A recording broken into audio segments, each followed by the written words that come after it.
Bismillahirrahmanirrahim. Alhamdulillah wassalatu wassalamu ala Rasulillah wa ala alihi wa sahbihi wa man walah, amma ba'du.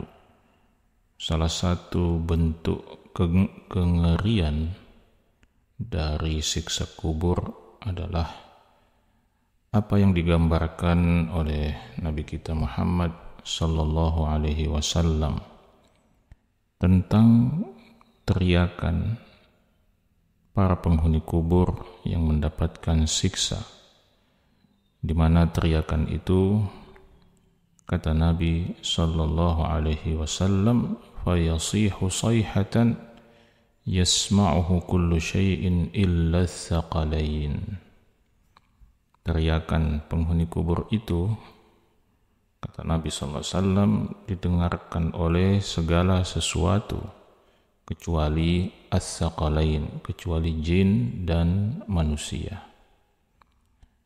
Di dalam hadis yang lain yang diriwayatkan oleh Imam Bukhari dan Imam Muslim, Nabi sallallahu alaihi wasallam menceritakan dan menjelaskan tentang apa yang dialami oleh orang-orang Yahudi di dalam kubur mereka. Nabi katakan, innahum yu'adzabuna 'adzaban fi quburihim tasma'uhul bahaim. Sesungguhnya mereka itu disiksa, diazab di dalam kubur mereka dengan siksaan yang didengarkan oleh hewan-hewan melata atau hewan-hewan, makhluk-makhluk dalam bentuk hewan yang melintas atau yang berada di dekat kuburan tersebut. Maka sahabat-sahabat yang dimuliakan oleh Allah Subhanahu wa ta'ala, gambaran ini tentu adalah sebuah penjelasan tentang apa yang terjadi di sebuah fase kehidupan yang tidak terjangkau oleh panca indera kita. Dan ketika Nabi SAW menyampaikannya kepada kita, maka itu adalah informasi yang didasarkan pada wahyu Allah Subhanahu wa ta'ala. Nabi kita Muhammad SAW sendiri tidak akan mengetahui tentang hal ini kecuali dengan informasi dan penyampaian dari Allah Subhanahu wa ta'ala. Dan sebagaimana dijelaskan juga di dalam hadis yang lain, Nabi SAW menyebutkan hikmah kenapa kita manusia, bahkan jin dan manusia, itu tidak mampu atau tidak bisa mendengarkan suara siksa kubur itu. Mungkin kita berpikir, bukankah kalau kita diizinkan mendengarkan siksa kubur itu, kita akan lebih mudah untuk bertaubat, lebih mudah untuk tersadarkan. Tetapi ada hikmah yang luar biasa tentang hal itu, tentang mengapa kita tidak diberikan kemampuan untuk mendengarkan siksa kubur itu. Hikmahnya, kata Nabi SAW, laula alla tadafanu la da'autullaha ay yusmi'akum min adzabil qabri alladhi asma'u minhu.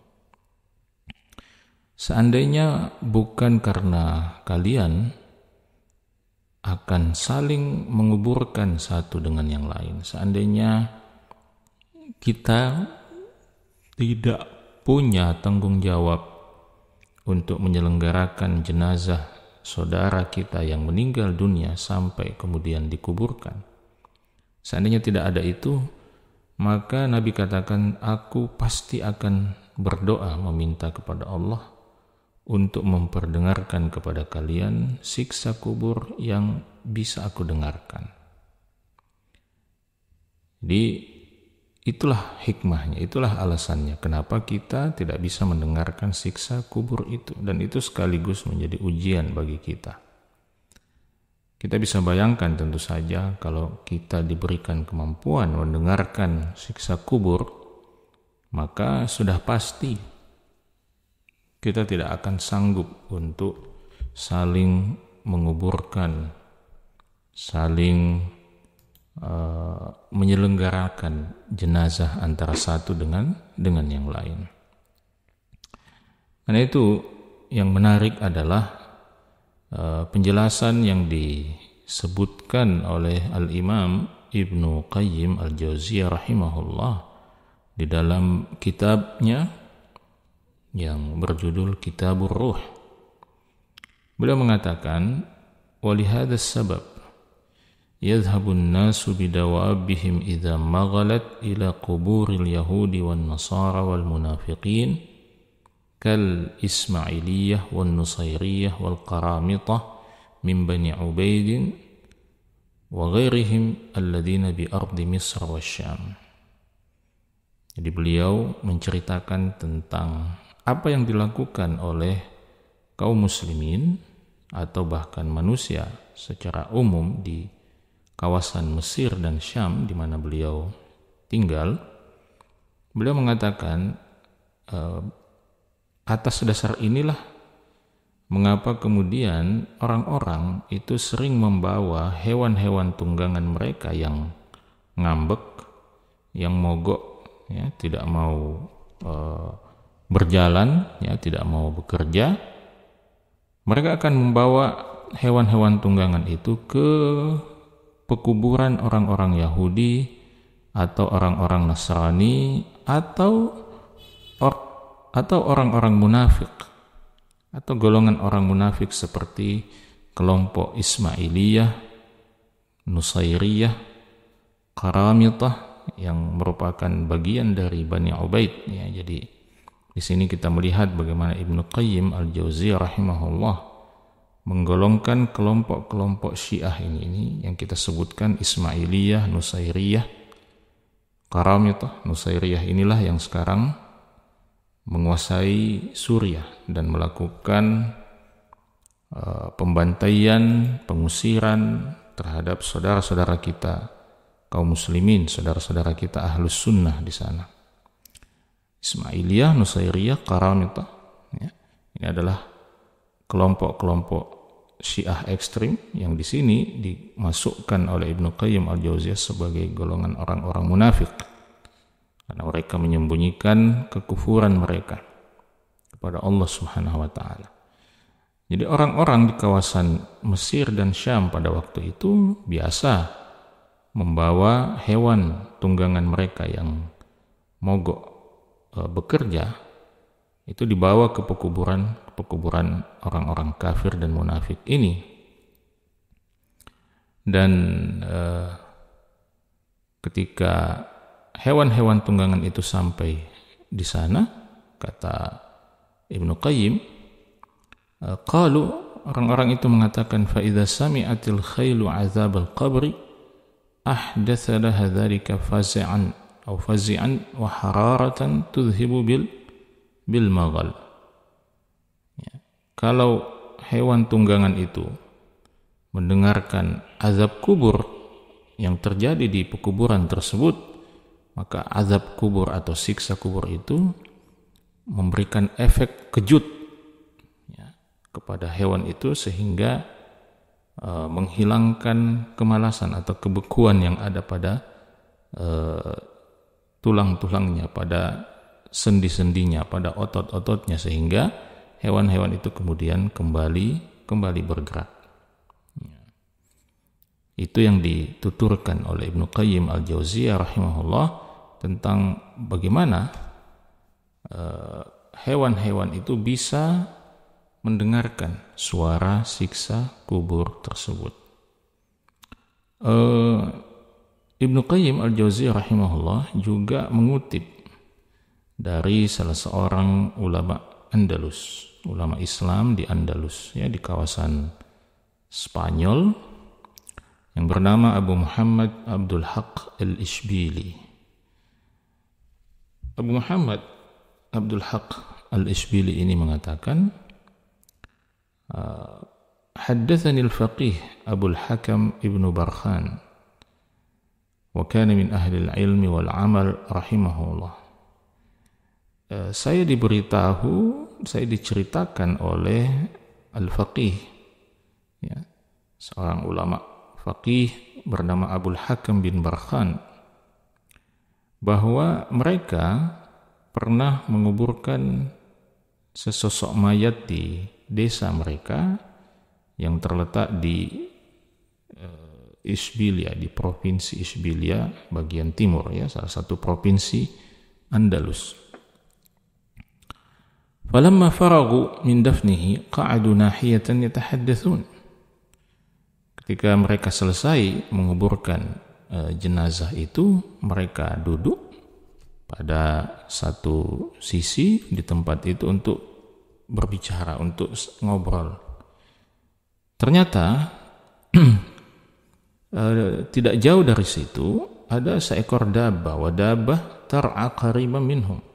Ada seekor hewan melata yang sedang merumput lah, ya, sedang merumput, ya, sedang makan atau ya sedang makan tidak jauh dari lokasi pekuburan itu. Tiba-tiba saja kata Abu Muhammad al-Ishbili, tiba-tiba saja katanya, fa idza bin dabbati qad aqbalat musri'atan ila al-qabr. Ya. Tiba-tiba saja hewan itu lari dengan sangat cepat mendatangi kuburan tadi. Faja'alat udhunaha alaihi ka'annaha tasma'. Lalu dia seperti dia memasang pendengarannya seakan-akan mendengarkan sesuatu, dan tidak lama setelah itu thumma wallat farratan kadzalik. Tidak lama sesudah itu dia kemudian berlari, ya, dengan sangat cepatnya meninggalkan tempat itu. Thumma 'adat ila al-qabr faja'alat udhunaha 'alaiha ka'annaha tasma'. Kemudian dia kembali lagi untuk kedua kalinya ke kuburan itu, lalu kemudian memasang pendengarannya lagi seolah mendengarkan sesuatu. Thumma wallat farra. Kemudian dia pergi lagi, ya, berlari dengan kencang meninggalkan tempat itu, dan itu terjadi sampai beberapa kali. Nah, disitulah kemudian Abul Hakam bin Barkhan, Syekh Abul Hakam bin Barkhan yang menceritakan ini kepada Abu Muhammad Abdul Haq al-Ishbili, mengatakan, pada saat itulah ketika saya melihat fenomena hewan itu bolak-balik ya dengan sangat kencang ke kuburan tersebut, kata Abul Hakam, fadzakartu adzabal qabr. Saya pun teringat tentang siksa kubur, wa qaulan Nabi sallallahu alaihi wasallam, dan saya teringat sabda Nabi sallallahu alaihi wasallam yang mengatakan, innahum la yu'adzabuna 'adzaban tasma'uhul bahaim. Sesungguhnya mereka itu pasti akan disiksa dengan satu siksaan yang dapat didengarkan oleh hewan-hewan. Maka sahabat-sahabat sekalian yang dimuliakan oleh Allah Subhanahu wa taala, ini menjadi satu renungan penting pada kita. Ya, mungkin kita akan mengatakan terserah Anda apakah Anda mau percaya atau tidak. Tetapi ya satu hal yang pasti, bagi kita kaum muslimin tidak ada alasan untuk tidak percaya kepada Rasulullah sallallahu alaihi wasallam. Apalagi kemudian penjelasan Rasulullah sallallahu alaihi wasallam itu didukung oleh bukti-bukti yang nyata yang dijelaskan, diriwayatkan oleh para ulama kita yang insya Allah bisa kita percaya kapabilitas keilmuannya. Maka sahabat-sahabat yang dimuliakan oleh Allah Subhanahu wa taala, sekali lagi ini seharusnya menjadi sebuah renungan penting bagi kita untuk bekerja keras pada sisa-sisa waktu yang Allah berikan di dunia ini, menyiapkan diri untuk menghadapi kehidupan alam kubur yang menjadi bagian penentu terhadap fase kehidupan kita selanjutnya. Sebagaimana yang dijelaskan oleh Nabi SAW, kalau kehidupan alam kubur kita lewati dengan mudah, maka insya Allah kehidupan akhirat kita selanjutnya akan jauh lebih mudah. Maka bekerja keraslah kita semua menyiapkan itu dengan bertaubat, dengan menjaga tauhid, dengan memperbanyak amal saleh, dengan menjauhi larangan Allah, menjauhi segala bentuk kezaliman kepada orang lain. Mudah-mudahan dengan itu semua kita selamat melewati kehidupan alam barzakh sampai kemudian memasuki surga Allah Subhanahu wa taala. Demikian, semoga bermanfaat. Wa sallallahu wasallam wa baraka ala nabiyyina Muhammad wa ala alihi wa sahbihi wasallam.